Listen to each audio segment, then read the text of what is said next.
Hi everyone, welcome to Friday at 5 with Dr. Tennille. But as you can see, today we don't have Dr. Tennille. We have Leanne from Polite Pooches Sydney.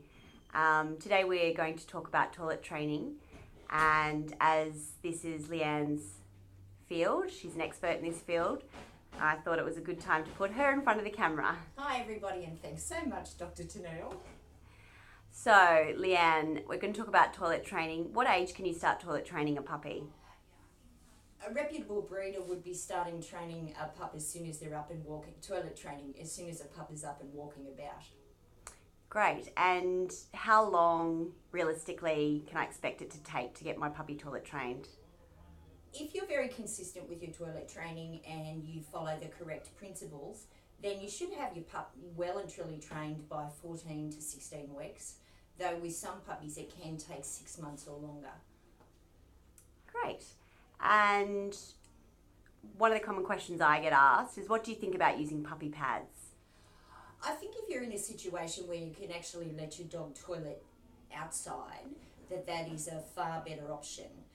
So if you have that facility, if you have a fully enclosed balcony, if you're living in an apartment, or if you're living in a house with ready access to a secure backyard, then that's where I would be initially making their toileting area.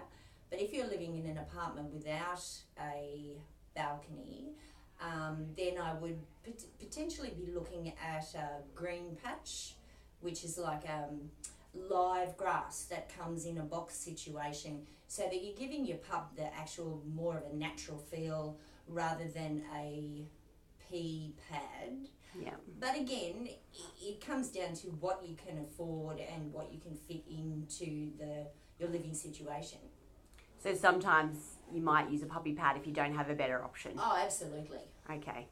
And let's talk about negative discipline. So, question I get asked all the time, should I rub my pet's nose in it if they have an accident? I have only a one-word answer for this, and that is no. No. Puppies, like children, have accidents, and to actually reprimand your pup for having an accident in the house, what effectively you're doing is you are not punishing them for actually going inside the house. They take it that you're punishing them for doing a normal bodily function.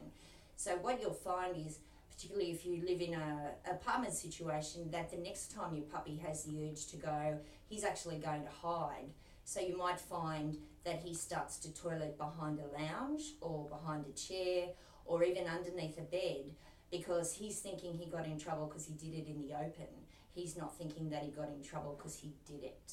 So it's very important that you don't rouse on them.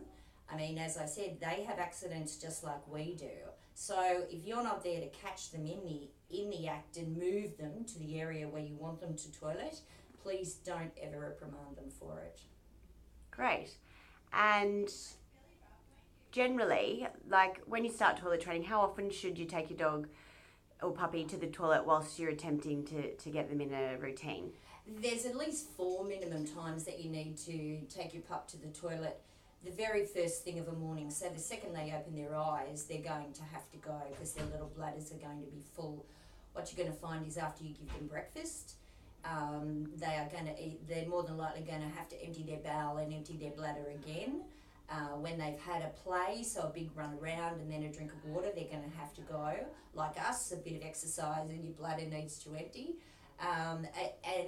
Again, last thing before night, before you put them to bed. Now, these are not all the times, but we don't want to give everything away. Yeah, so this sounds like it's a bit more complicated than, it's not just a simple, one method to do this. So how can we contact you and for you to give us more information if we want to go into this into more depth?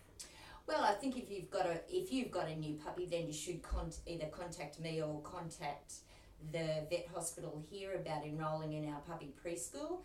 If your pup is a bit older but you're still having issues with toilet training, then get in touch with me either directly or through the vet hospital, and we can organise a private consultation. Again, it's something that can be fixed, but you just need to be really patient and really consistent with what you're doing with your pup. Great. So just one final question. If I've just rescued a dog who's older, who is say 7 years old, would you be happy to consult with somebody to help them to toilet train an older dog?